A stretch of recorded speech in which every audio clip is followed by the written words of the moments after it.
Hi, I'm Jay, an arts manager, educator, writer, musician, and professional daydreamer. And I'm Miguel, a musician, arts administrator, educator, and lover of all things nerdy. And this is Play Black, a podcast dedicated to arts and culture, nerddom, and hot takes from the perspective, I forgot something, from the perspective of two melanated artists. Think of us as your typical anime bros, but with master's degrees. And Therapy. we got there. We did. We got Why there. was that harder than normal for us, Miguel? Well, Jay, let me take the audience on a little time capsule. Oh boy. Okay. Get a little timey-wimey? Yeah, it's timely. Yeah, right. Exactly. Doctor Who in fashion. I got a text from Jay earlier today, and the text said, I have a great idea for our recording tonight. We didn't have an episode kind of in mind scheduled. I have a great idea for an episode, but I'm not going to tell you until we're actually here in person during our meeting. Yeah. And I was like, okay, sure. I mean, that's cool. Like surprises, et cetera, et cetera. And then we got here, and Jay said, let's press record. No script, no notes, no nothing. And let's just see what happens. And it turns out, while we've said our intro roughly at least 50 times. Over how many years? Yeah, it's been years. We do not know it all without having a script in front of it. By the way, when I say script, we usually have a set of notes that we're going to take. And, if we're talking about an episode, it's our quotes from the episode and all this other kind of stuff. Nothing's ever scripted unless we're reading a quote or something like that. But you're listening to an experiment. Jay, what do you think we're doing today? Well, firstly, let me just say this. Journalistic integrity. I said I had a crazy idea. Okay. I just want to make that clear. You're right. So if it works or doesn't, I don't want people to be like, great idea. They don't got no taste. Okay, I said it was crazy. But yeah, just shooting the shit a little bit. And the reason I didn't want to bring it up earlier is because I didn't want us to start thinking. You know what I mean? The whole point is to not think about it. And I was like, and then if you say to not think about it, we're going to start thinking about it. So I resisted the urge to write some stuff down, but I knew that I could trust in my very shitty memory to still have things be fresh. And I'm sure after this, I'm gonna be like, oh my God, I wanted to whatever. But let's start how we always start. How are you? What's it been up with you? I'm good. I'm okay. There's a lot of movement in my world at the moment. Okay. So I'm adjusting to those movements. Maybe I don't know. Who knows? Maybe we'll get into some of that stuff today. But okay. I have recently been diagnosed with ADHD, which isn't a shocker to most people, but as a fairly high functioning person, who I did well in school later, maybe not before, maybe that meant something.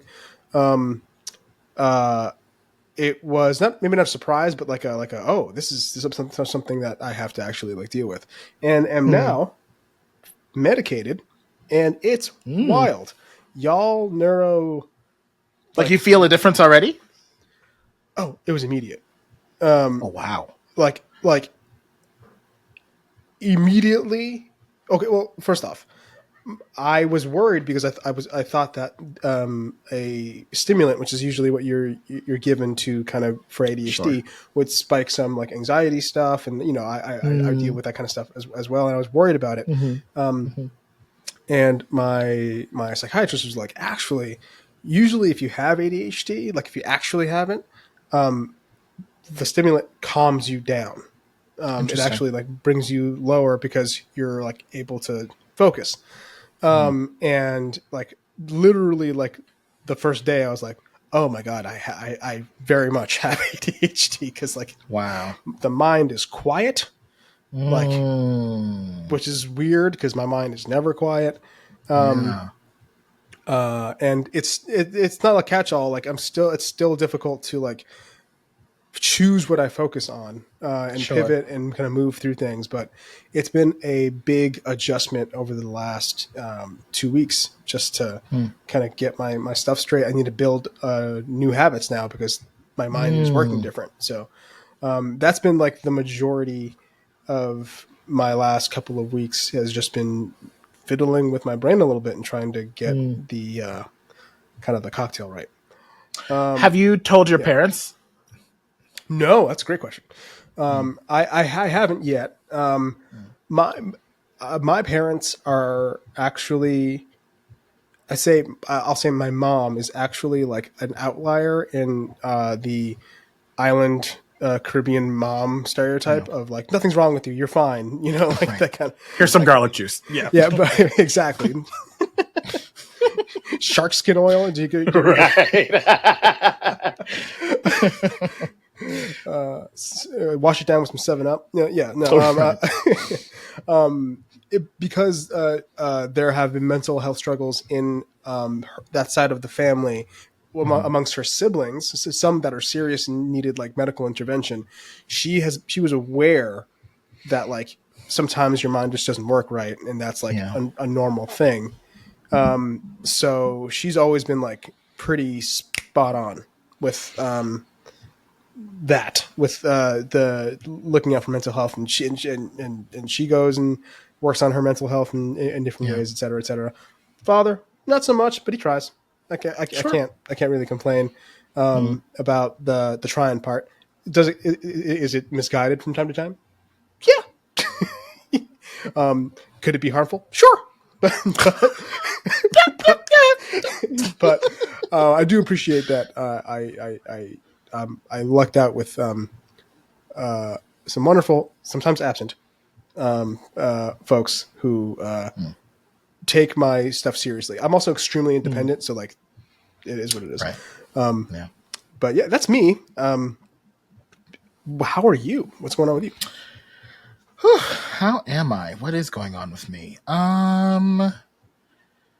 I went to a. So if I'm going to call it a work event. There's this thing sometimes when you work in the arts. I guess it's not everybody, but for sure, once you become like a director or an executive director level, where work is not just the place you work at, Right. it's very much like the sector and the community. Mm-hmm. And so I had a work event that was basically just like the whole sector coming out to this party celebration last week. And I went because I have been very MIA from the sector for a while.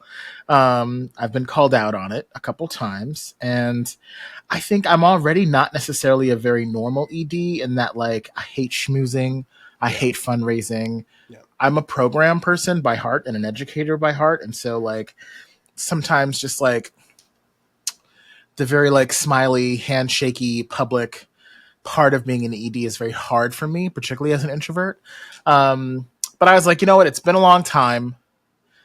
I got to go like put some FaceTime in with people. And Mm-hmm. so I went. And it was great because what I will say is I do genuinely love the people I work with. Like I do genuinely like really enjoy the sector. And I think these people are fascinating, all that good stuff. That shit is exhausting though. Facts. And I'm rusty. It was so interesting because it had been such a long time. Like I felt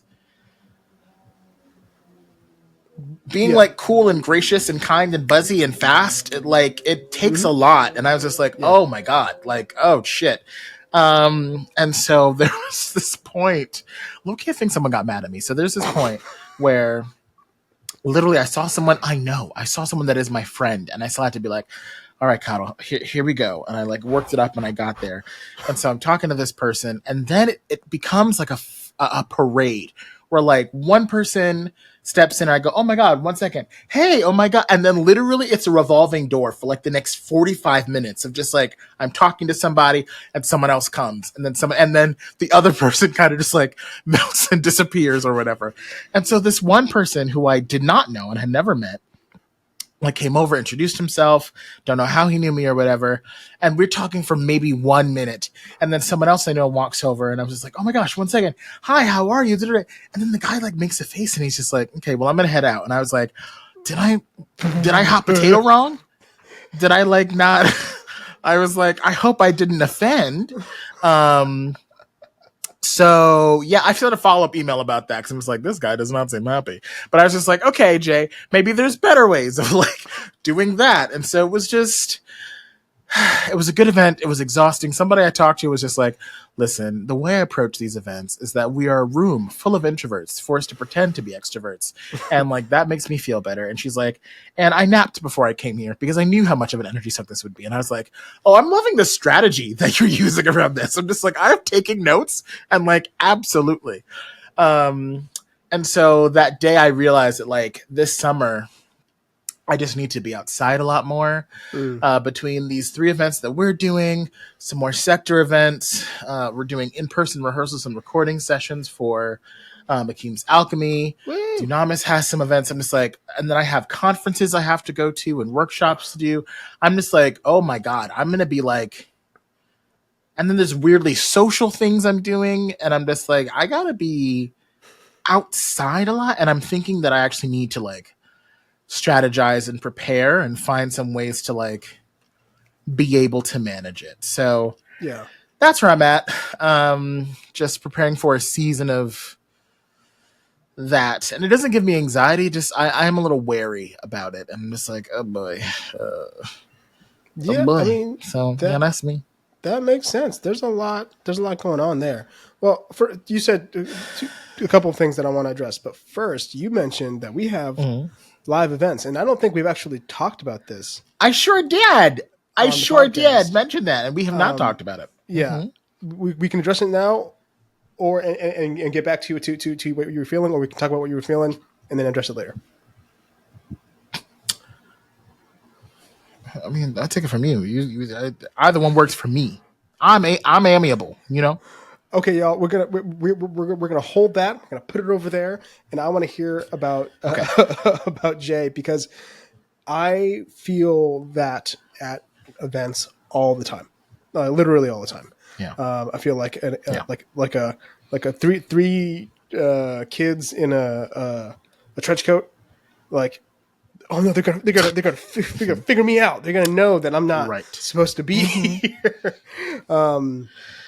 And it's a very like jarring experience, even though like we are both very competent people who do a lot of cool stuff and have every right to be in any room, et cetera, et cetera. But that doesn't really necessarily go away. I've heard people, take a shot like right before they head into like those events so that they're just a little loose. Just like, I'm just maybe I should start taking like a little bit of edibles. Yeah. I mean, that depends on how it hits you, like for those who partake, true. You never know how things are going to hit you, especially in those social situations. So there's that for sure. But no, networking is hard. And I think that introvert, the collection of introverts that are forced to be extroverts, that's true for some people. We know some EDs that are built for that shit, like that just want to be the personality hires. Yeah. Oh my God. It's incredible. I mean, one of our mentors. Yep. Both of our mentors. I knew that's what you were talking about as soon as you said we know. LaColia Washington, the executive director over at the Community Music Center of Boston, where we both have worked at different times. It can just like run through those rooms like no one's. You can just point him and he goes, and it's always very like socially competent and very like the way he can just maneuver around folks it's just insane. And it's one of those things that like I can't model myself because I just don't have his levels of confidence. But it's something to just like observe. Like it's feasible. You can do that. Yeah, I think for me, what's hard about it for me is I don't like the term networking, and networking never works for me as a concept because, to be honest, I don't care right? Like, I don't care. And I'm not Mhm. coming into these conversations with like, what can you do for me? What can I do for you? Mhm. I am actually genuinely fascinated by these people. I'm genuinely fascinated to understand why they're a part of this work, why they do what they do. And Mhm. once, this is before the pandemic, and even like during the pandemic, once I started just having like coffee dates with people or just like one-on-one Zooms of get to know, like that is my speed of just like knock all the shit to the side. Who are you? Right? Right. Like, why do you do this? And then we build connections from there.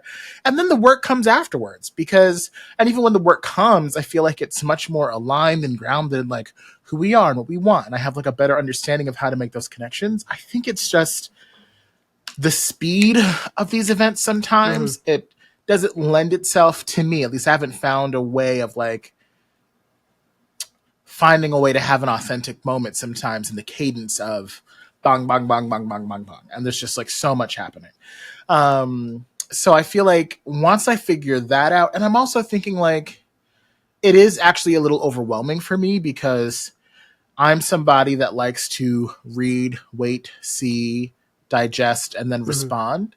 Right. And it's just like sometimes you don't have the time to do that. Right. And so yeah, I think it's the cadence of it. What I will say is, I asked everyone how they were doing. These niggas is tired. Almost everybody was just like, Exhausted. and I'm just like, it's crazy that everyone is saying this. I'm just like, and we're the sector. It seems like we all need a break. Yes, yes. Mhm. And so like that was interesting. This just feeling of overwhelm and overwork from everybody. And I was just Mhm. like, this is actually a little sad, you know? True. Um, but yeah, yeah, yeah, Yeah, that's so real. yeah. But Um, speaking of a lot to do and sector stuff, yeah. um, Miguel and I are true to this, not new to this. We are real professionals. And what some of you may or may not know is that this is our third season. And pretty much every season, um, we've been getting some grant money and Yep. getting grants, which I think is not the typical way that podcasts and podcasters do things. Nope. But we're very much bringing our arts admin background into this. And there are some grants that are just like, hey, this is just for you to exist. Those are the rarer ones. And then there are other ones that are just like, hey, this is specifically for this thing or for these specific programs. And so, we knew coming into this season that we really wanted to be with you all in real life, not just on the interwebs and the radio waves. And so we have a series of 3 events that are grant funded that kick off next week. That's right. When are we releasing this? On Thursday of next week? So tomorrow? Is that what I should say? The first one is tomorrow.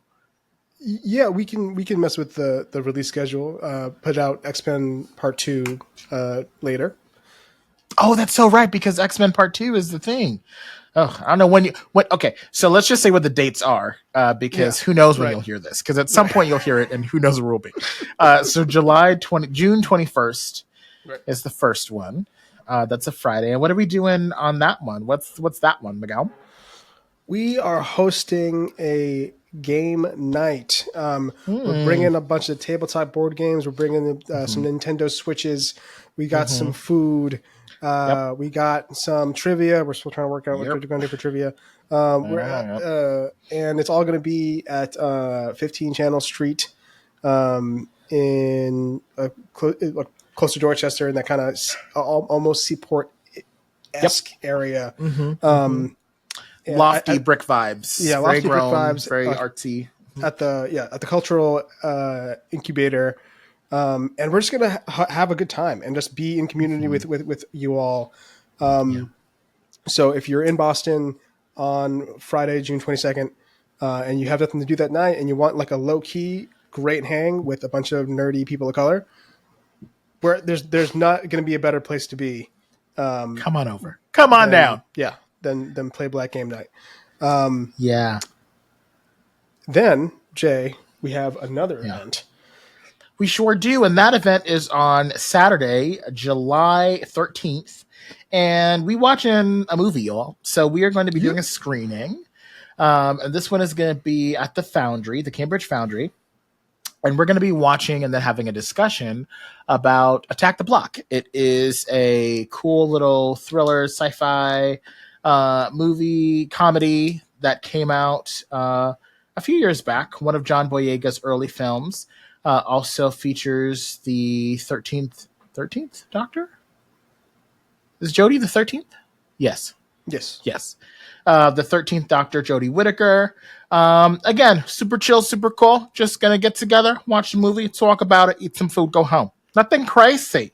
Nothing crazy. And again, that's Saturday, July 13th. We have one more to talk about, but again, if you want to just hold these dates better, we've already posted about them on Instagram, so just run over to the Insta, take a look-see. They're all there. Yeah. And what's the last one? I leave this to you to describe.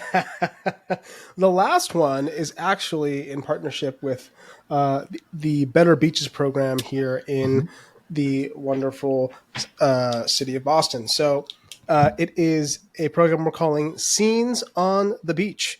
Scenes on a beach. So what we're going to be doing is we have some of our wonderful professional actor friends who are going to come in and do scenes from popular IP, Doctor Who, basically if it's black, it's Lord of the Rings. Yeah. Black Panther. Yeah. And also some local scenes by an author named make sure I'm pronouncing this right. Giovanni Cottle. Interesting. I think he's this wonderful author who started this like company called The King's Alchemy, and also that's crazy. Wait, I have a company called The King's Alchemy. Is that what J stands for? That's crazy. I didn't know. I might need to sue somebody for copyright infringement. I know lawyers. Okay. We're gonna have some scenes from Jay's wonderful book, My Blood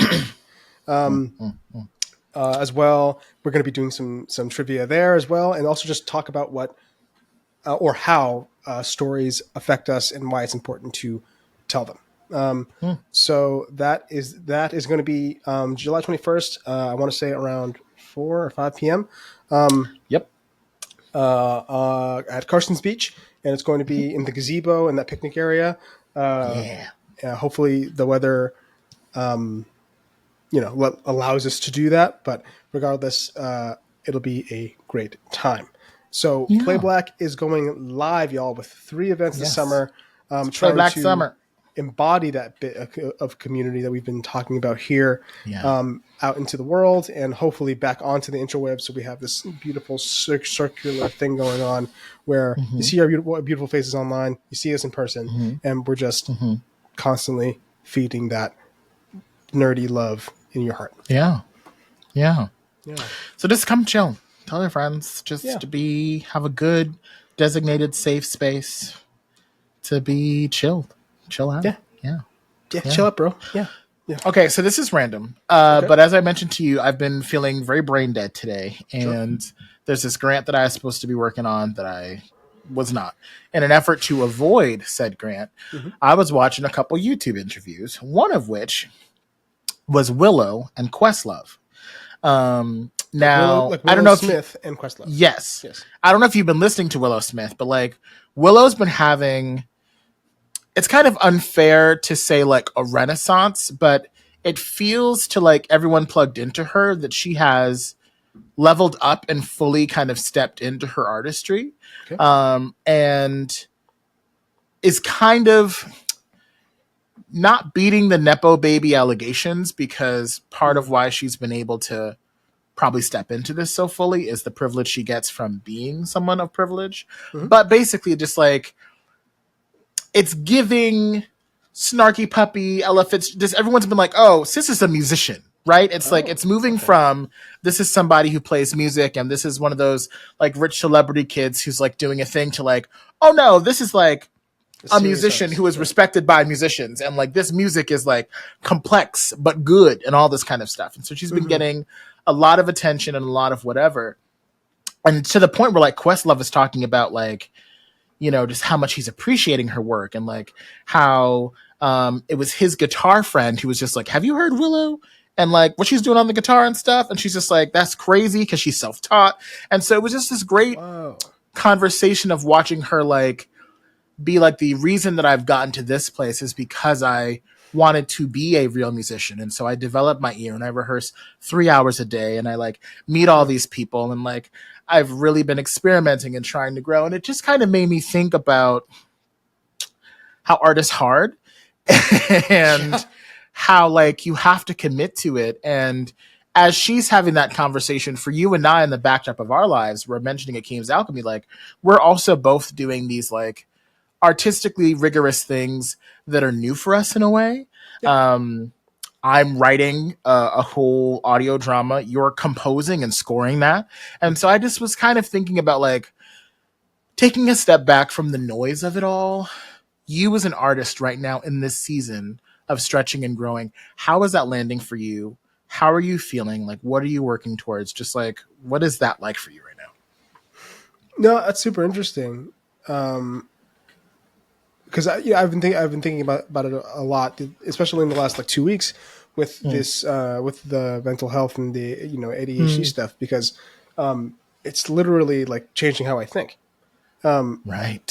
So I'm adjusting to it because like there is a one way that I work, and I'm actively trying to change how I work so I work better and I work more That's efficiently. so interesting. So I'm like figuring it out, right? Even how you work artistically, you're feeling that difference too in this? A little bit, yeah, because I think have always had a tendency to leave things to the last minute and use that like panic of like it needs you need to present something at this time. Yeah, this grant is due tonight. That's why it will get done. But like, Exactly. yes, I get it. Right. Yeah. Like it has to be done at this time, and you have 24 hours and figure it out. Yeah. And sometimes that results in really cool stuff. And I'm not saying Yeah. like don't do that, but also like Right. there are art forms that really could use a lot of revision or just a lot of thought and kind of meditation that I've always struggled with, and that's been a problem my entire musical career, and it's still something that I'm working on and dealing with. But like, I mean, I sent you a sample of something that I thought would work for the first episode 2-3 days ago, and we have like a kind of an artificial deadline of like sometime later this week to sit down and meet, and that deadline definitely did help. But I have been like trying to section out time to kind of think about this and like figure it out. The other hand, part of it is just like I am in the process of kind of coming back from like a long hiatus. So there is some rust coming off of me. The hiatus was due to an injury that I've been pretty vocal about on all my social media and all this other stuff. So I really haven't been playing the piano as much, which is one of the reasons this project was enticing. Because like, well, of course I do like play when I compose. I also like, you don't need to be playing when you compose. I can sit down and write stuff and do whatever. So it's been a different challenge in that way, but also it's so much more collaborative because at the end of the day, I'm not writing something for me. I'm writing something for us, and there has to be a give and take in a way that when I'm writing my stuff, I'm the judge, executioner, whatever, right? Like Judge, jury, executioner. Yeah, exactly right. Like it's all me, and I get to make the final decisions. And if someone isn't playing it the way that I want them to be playing it, I like let them know. I'm like, I was actually thinking about it this way, or if they expand on it, in a way that's really interesting, I take that in and try to incorporate it somehow. So. It's been an interesting process, and I'm really excited about it. And I'm really excited that I finally started to get stuff like down recorded, because I think it kind of settled my mind in like can I do this? Is this going to be good? Am I going to fail my friend? That kind of piece. But you have been stepping into this not this other side of yourself, because it's always been a side of you, but you are stepping into like showing that side of yourself off in a very intentional way. You had this Mm, wonderful kind of like release party mm, for Akim's Alchemy and my Blood the Ink. That was like I saw I didn't understand what you were doing until you did it, and I was like, oh, you needed to make a statement. No, but seriously, like I was like, why not finish the book and then do this? Really? No, right. no, no, no. You needed to sit and like Mm, make a statement saying, mm, I'm doing this. I mhm, want you all to buy into this mhm, because this is where I'm going, and mhm, I understood in hindsight why you needed to do that. So, mhm. how is this hitting you, Jay? There's so much of what you said that resonates. I think for me, I've mentioned before that like writing is the first time I felt like an artist because, um, a kind of like a lot of the things that you talked about. As a musician, as an actor, I traditionally have not been one that like rehearses often or practices often. Like I am very much someone who skates by on talent. And unegotistically, Mm-hmm. I think my just showing up um, is typically better than average, right? Sure. Um, but the only times I've ever got close to like excellence, that's where skill and work comes in. And very rarely do I do that. And with writing, there was no talent thing. There was no like you could just boop. Mm-hmm. Like it was like no friend. You have to like actually sit down and do the thing. And I was like, well, this is new. And so like a sense of discipline emerges, and then I think a sense of anxiety. And the hardest thing for me, and I feel like part of why I did the launch, was this feeling of like nobody asked for this. No one sees you this way. Like no one is thinking of Jay the Right. This is you saying that you do this thing. Mm-hmm. No one is asking for this particular piece from you. Um, no one even really knows you as an artist. People know you as a musician, like, and they enjoy when you're like, doing stuff with Petrichor and stuff. But yeah, like this was just, yeah. And so for me, there was a lot of audacity to be doing what I was doing, a lot of imposter syndrome at first because it Mm-hmm. was such a change.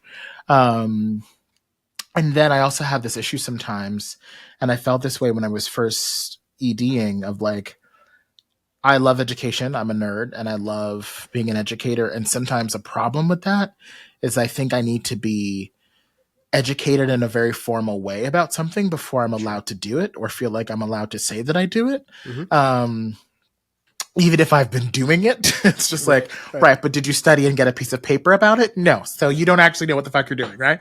And so like that's always like a tension that I have to wrestle with. Mm-hmm. And so I think what was really powerful about that launch for me, I remember there was one moment where I was like overwhelmed with surprise because there was a point where we made the announcement, and because we told people just like come to this thing, I'm doing something, and they were just like okay, which wonderful, like how blessed am I, because they were just like okay, it's just vibes, all right, we'll be there. And so then we make an announcement, and there's like this uproarious applause, and it was this out of body experience because I was like what, like y'all actually give a fuck about this? That's crazy. um and so now, all these months later, because that was almost a year ago, Sure. um, working with the cast, getting the stuff from you, it feels real. And I think even a realization I'm having right now in this conversation is like, I feel settled into it. I don't feel like an imposter anymore. I feel really good about what we've been doing. Um, and what's super interesting is I've been approaching this as just like what I've laid down here is me not at my worst, but the worst I'll ever be. Um, Mm-hmm. because there's already things I see. I'm just like, I'm not perfect. I know that that's a thing I can work on, and that's a thing that I can work on. But I'm just like, and I'm okay with it. Like I'm okay with right now this draft being a representation of this version of myself, and I'm really excited because even in the 11 episodes that we did, I'm just like, I already could feel in the writing of it. I could see it in the writing of it.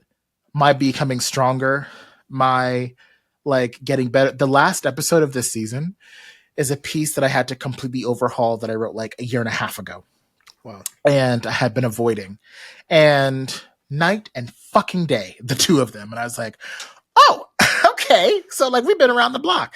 So it's just interesting. And to your point about like collaboration, I think that was another reason why I needed to announce it, was just to get buy-in from other people and maybe to a degree feel responsible to other people in the same way that you felt. But I think my favorite part of collaboration is like where me meets we, where it's just like you composing. It's like I want all of the Miguelisms and the Miguel sensibilities to intersect with my vision and then also the story itself. And I think what's really interesting about collaboration is it's not a sacrificing of a self. I actually think that it helps us understand ourselves a lot more. I think we get like thrown into real clarity of like, oh, this is it. And I'm just excited for the revealing I think that collaboration does for every individual. And I feel like Miguel the composer in season 2 or 3, we're going to be able to hear like a Miguelism in the same way we hear like a Hans Zimmerism or whatever, of just like, oh, there goes Miguel on that track, Miguel on the track. And it's just like, and where that meets this, I think is really exciting. And it's like beyond me and my contributions, seeing the development of all my friends and kind of the apex of their gifts and the honing of all those things into a really clearly defined voice and confidence is another part that really excites me. Oh, that's beautiful, man. Like I was there at the I already said that, but I was there at the release, and you read an excerpt from the book, and it's funny. I was there for a little bit of the dry run, and I was kind of sitting in it, and like I'd seen bits of the book, but I hadn't like read a ton of it. There wasn't a ton to read. Right. right. And I was watching you go through, and you were kind of feeling it out and like kind of like sitting in it a little bit. And I was like, okay, that's pretty good. Like that's a pretty cool thing.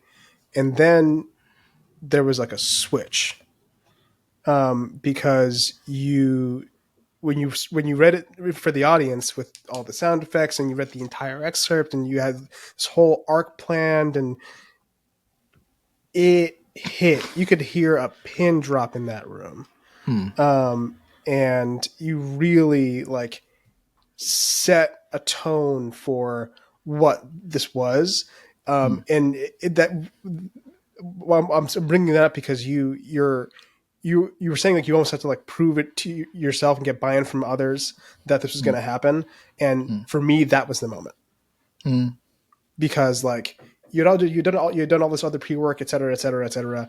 And you'd done some casting, and you brought me in as a composer. You already had buy-in when you think about it. It's true. But when you sat down and like delivered a piece of your writing, and like everyone uproarious applause, like I need more of that. That's when like the flip switched for me, and I was like, oh no, yeah. Jay, not that I had any thought like this might not go well, but this is like this could soar. You know what I mean? Like in a really beautiful way. So I mean, I had those thoughts, right? I was just like, I could think it's good. And then I get there. And my biggest fear is just like, because to your point, everybody did say yes. And there was buy-in. And I'm like, y'all are crazy because y'all ain't read shit. And I don't know if I would do the same thing. Or even if I did, I'd be like, okay, I love you. And then just really crossing my fingers that what you give me isn't horrible. And so I was just like, I can't be bad and ruin other people's careers. Amen. You know what I mean? So, yeah, that happened. Now, a sharp pivot. One thing I have been watching, and we haven't talked about it. I know that you're not watching it yet because, you're behind on things, but it's fine. We love you anyway. You don't have the time to do things like that. The first 3 episodes of The Acolyte dropped. Oh, Um, I got you, son. I am all you caught did up on watch the it? Acolyte. Yeah.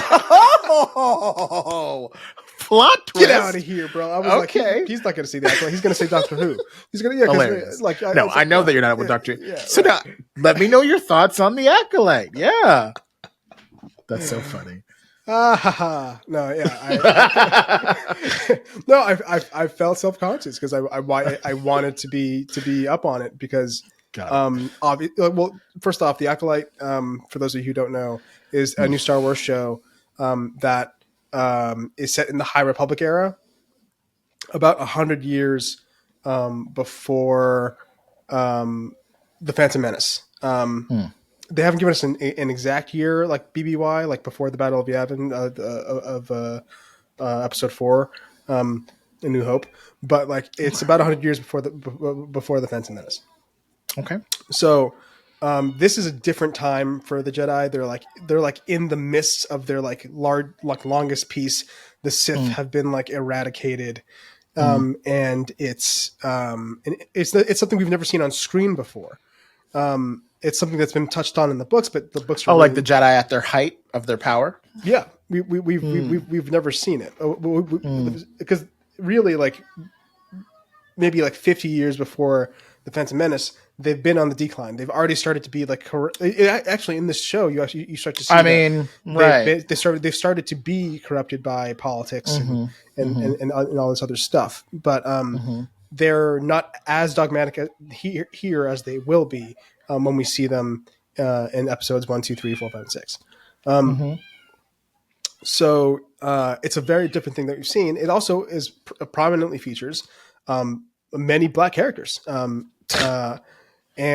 as well as, spoilers for episode 3, but, there is, queerness, as well, Mm-hmm. which we're all Queerness abound. we're here about, Mm-hmm.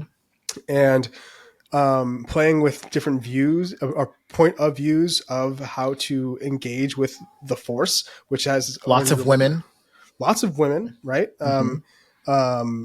Like, I think when you see, the first Star Wars: A New Hope, like episode 4, it's very like clear in your brain that the Jedi are good, Sith are bad, period. Right. But since we've seen a whole plethora of just, Yeah. grayness, for a better, for That's lack of not a how the better world term. works, baby. Mm-hmm. Exactly. And we're seeing a little bit of that. We're seeing like Jedi being framed as not great people sometimes. And you Mm-hmm. see these people who might be using the dark side, as just trying to live and survive, Mm-hmm. among other things. So it's touching on a lot of things. I'm liking it. The first episode was a little clunky for me. But the second episode hit a big stride, and then this Mm-hmm. most recent episode, the episode 3, the flashback, I thought was very, very strong, I um, agree. and, I'm really enjoying it, and I'm also enjoying the kind of main Jedi character. Mm-hmm. His name's Soul. It's the Mm-hmm. same cat from Squid Games. Yeah. The main character in Squid Games. I He heard he learned the English for this in like 4 months. I think I read. Which is insane because like Yeah. it just sounds like he has like and like a bit of an accent, Sure.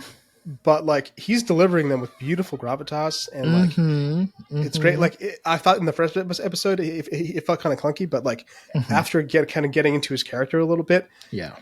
it feels really good. Yeah. And I'm seeing a lot of hate online about this show.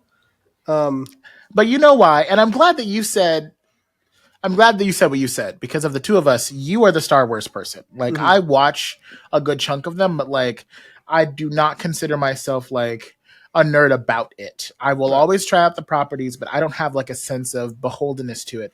And it's hard to know sometimes, but I actually don't think it's hard to know that a lot of the backlash typically I think is misogyny and racism Mhm, wrapped up in, oh, it's not canon, right? Like I've seen a mhm, lot of stuff being like, no, the Jedi are good people, and like you're undoing one of the like allegedly, this is a spoiler, so I won't even say it, but like the thing that in episode 3 that the ladies do in order for the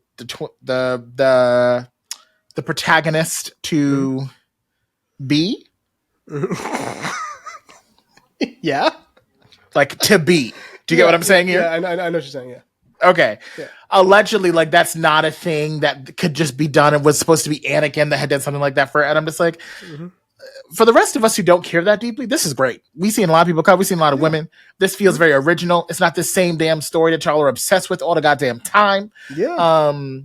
So hearing you though, as the fan, be like, I'm enjoying this, Mm-hmm. kind of alleviates my thing of like, okay, is it actually about the lore, or is it really just the veiled misogyny and the racism? And it's giving, it's the veiled misogyny and racism. Yeah, I think a part of it is veiled misogyny and racism.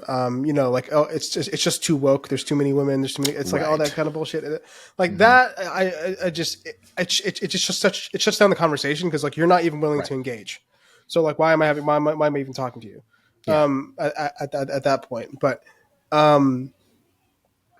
like there were legitimate issues with the show. Like but I think what pisses me off the most about those like conversations is like there are things to critique. Right. Like why don't you critique those things? Right. And say that and say that they matter to you more than the upsides of the show. And then we're engaging and we're having a good time and we're enjoying fucking Star Wars because Star Wars is awesome. Like, it's such a like a self-defeatist thing. It's like you're excluding yourself just to feel like you're included. It doesn't make it doesn't make it any sense to me. But it's, I think Star Wars is strongest.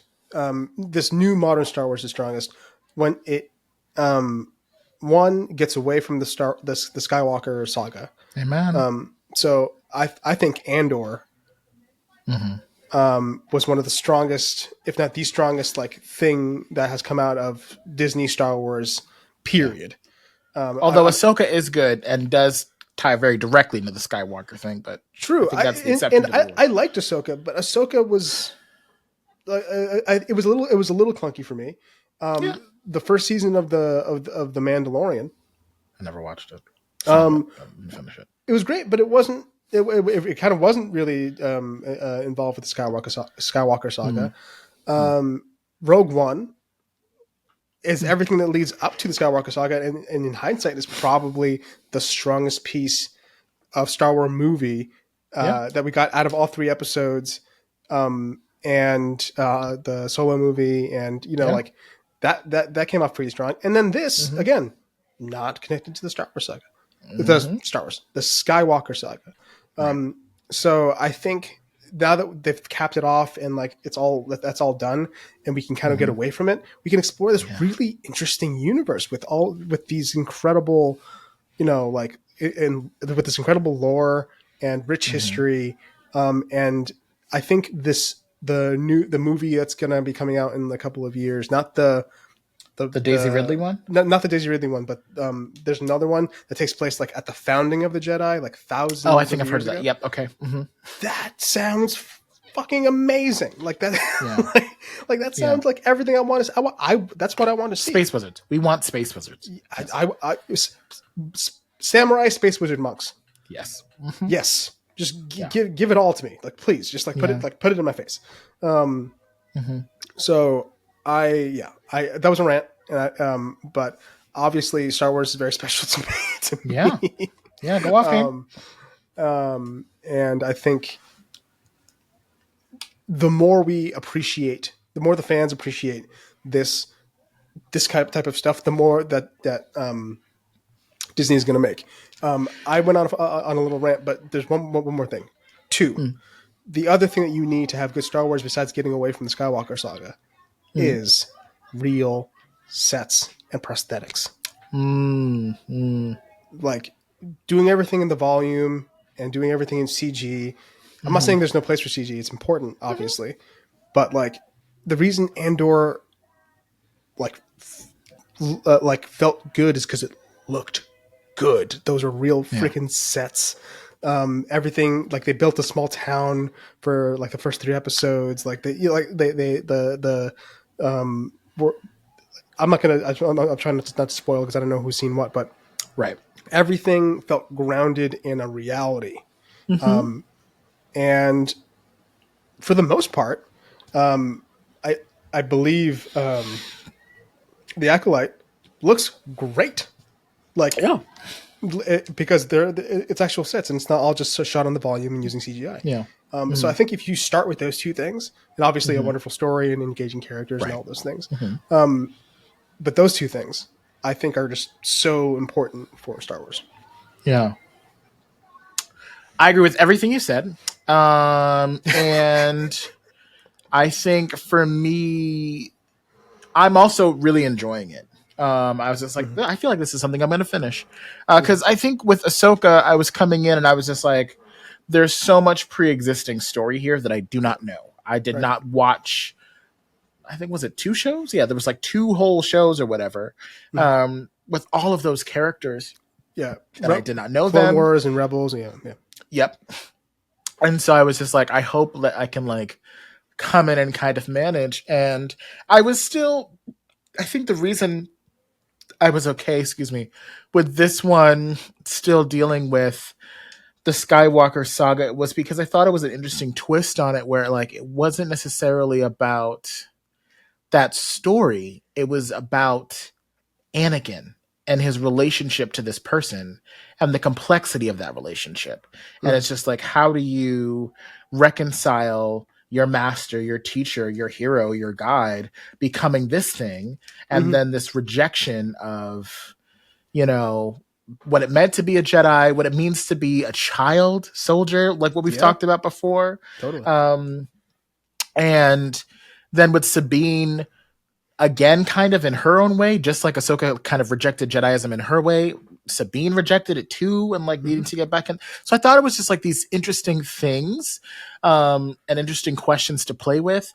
And ironically, some of the same questions come up in this. Totally. And I think what's fascinating me most, and I've never even had this thought till just this moment this way, I think the Jedi colonized the Force. Because the Force is not specific to Jedi.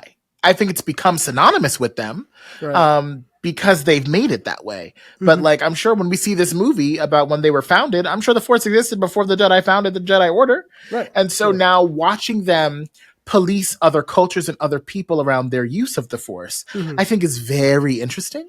Morally, particularly as it relates to the children.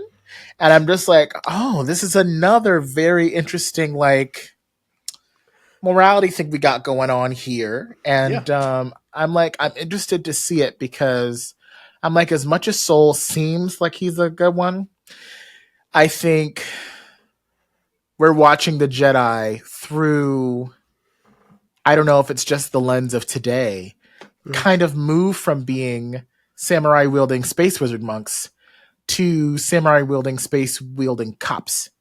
And I think, I'm just like, oop, and that's the little bestie. So that's interesting to see. I will say that, like, from the conversations around it and from even the marketing bits that I saw, I thought it was going to be a lot darker in tone. And that was actually something I was looking forward to, of just like, oh, Jedi's being murdered and like this kind of really dark thing. And I feel like it was like bloody at some point, one of the things. And I was like, okay, I'm here for like a darker, grittier kind of thing. And it wasn't that. It felt very much to me like kind of in line with what we've seen before. So I was like, okay. But that's a minor qualm. Yeah, that's a minor qualm. But yes, I'm enjoying it. Yeah. No. And Jodie Turner Smith, is that her name? I know Jodie is her name. The Mother Witch from episode 3. I'm not sure. I'm not sure if the actress's name. Yeah. I'm pretty sure it's Jodie Turner Smith. In my mind, she would be a great Storm, but I've never seen her act in anything yet. And so I know she's been in other things, but I didn't watch Queen and Slim. I didn't watch some of the other stuff she was in. So for me, I'm just like, okay, this is going to be it. Cause we know they're going to be casting Storm real soon. And I know that she has the look. And so when I saw her in episode 3, I was like, she Aurora. It's all there. She is gorgeous. She is melanated deeply. She can act. Okay. Yeah. And I'm just like, yeah, okay, wonderful. I don't even see how it's a conversation, really. I'm just like, I don't really see anybody else in these conversations because it's there. That is giving that it's there. let me give you another fan casting that I've seen, and get your reaction Okay. in comparison. Okay. Janelle Monáe. I love She, Janelle Monáe. I don't think she has the akin for it, is my oh, come opinion. on. And I've seen a lot of the things that she's been in, and I'm not seriously a bad actor. I just watched her again in Moonlight on Sunday. I've seen her Yeah. in Knives Out. I've seen her Yeah. in there's Hidden Figures even. So I've seen her work, Yes. and I'm not saying that she cannot act, but I can't say that like I've watched Janelle disappear in the roles that she's played before.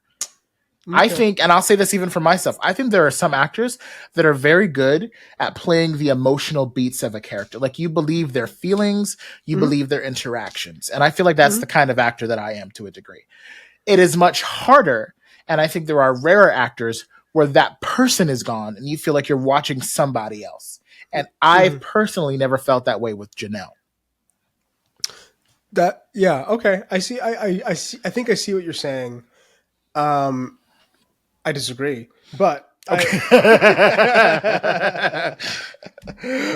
but no, I there is a certain like a star quality um that like kind of penetrates through characters for sure.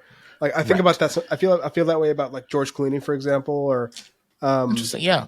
or like Brad Pitt is always 100%. basically Brad Pitt, but just like Ryan yeah, Reynolds. And I yep. don't think she's as bad as that. No. Like I think she's so much more dropped in than them. But like, Hmm. yeah, no, yeah. No, but I hear what you're saying. There's sometimes the celebrity shines so bright that Mm-hmm. little things peek out. Mm-hmm. I do think that Janelle does. Um, I do think that for me, she disappears. Um, Okay. and and maybe it's just like an accentuation of certain aspects of herself, Hmm. and then the rest of it recedes, and then Hmm. and the other bit of it comes in as character. Hmm. So like, but I do think that I think she'd be a great Storm. I do also think Hmm. that the mother Jody. Mm-hmm. of the Jody, yeah, of the coven, Jody, Mm-hmm. um, would also be an excellent choice. I found her immediately intriguing on screen. And I feel like she has like Yeah, this innate regality too that I think would lend itself to Storm as well. yeah, she does. She does hold herself high. Mm-hmm. That is for damn sure. Mm. Yeah, I think going forward in the show, what I'm excited about is to get the different point of views. Because I Because think this was a very biased episode for sure. Yeah. Mm-hmm. for sure, because I think we were getting it from OSHA. protagonists' Sorry. views. Yep. Um, um, and I do think we're going to get it straight from the Jedi's view and straight from these The other witch's Force view. users, Mm-hmm. Mm-hmm. and all this stuff. And I think we're going to get the same events from different pieces. So I think that's a really exciting prospect. Because Yeah. a lot of this is perspective. Yeah. If you truly thought that that you were going to be the savior of the universe and the Jedi, like us wielding the light side of the Force in this way is what keeps the universe in balance, and you dogmatically actually thought that was true, yeah, of course you're gonna become a cop about it for sure. On the other side, like the other Force users in Episode 3, like they were ready to throw hands in a way that they didn't necessarily need to be thrown, right? Um, Yeah. but though I see that from their point of view, they seem threatened. It's a very interesting show. I think. There's this Yeah. quote related to that, which is like self righteousness makes clean even the bloodiest hands. Mm. And Ugh. that quote, I wrote it. It's from episode 10. But anyway, it's relevant to this. Preview for scenes on the beach. Yes. But it's super relevant. And it was just like, I thought of that line, to be honest, with everything that's been happening in the world, primarily the conflict in Gaza, right? Of just like these Of people course. who just believe that like you can go to any length if you believe that you're doing the right thing or that you're Right. doing the right cause. And Right. I think, yeah, for a lot of people who've seen the Jedi or these institutions that proclaim to be one thing, and maybe in their mind are that thing, Right. watching how they're received in other communities and watching how Yeah. that belief can be twisted is really interesting. But yeah. Yeah. Jay, this turned it half into a Play Black update and half into a Star Wars discussion without any Yeah. planning. No. And That's a for full those hour. of We did a full hour. yeah, for those of y'all who like, yes, all that Star Wars stuff came straight off my dome. Because I don't have notes right now. That's why I don't know actors' names. Right. But I think with that, I think it's time we wrap this baby up. Yeah. I don't know what we're gonna call this, but it was a lot of fun. Shoot and I the think shit, maybe? yeah. I think we should do one like every couple of months because this was actually very fun. Get on the mic, just let it happen. But with that, unless Jay, do you have anything to add? Nope. Okay, with that, we hope you've enjoyed this episode of Play Black. Remember to hit up our live events. We have a June 21st, a game June 21st game night. a July 13th, a Saturday, July 13th, we have a screening of Attack the Block at the Foundry. Yep. And on July 22nd, First, so close. July 21st, we're doing scenes on the beach at Carson Beach this summer. Hit us up on Instagram and TikTok at Play Black Podcast. And let us know what you're down for. We're trying to build this thing up and get it going in a way that that invites conversation and community, and we're excited. So hit us up, come to the live events, and tell your friends. Let's see you back here soon. Peace.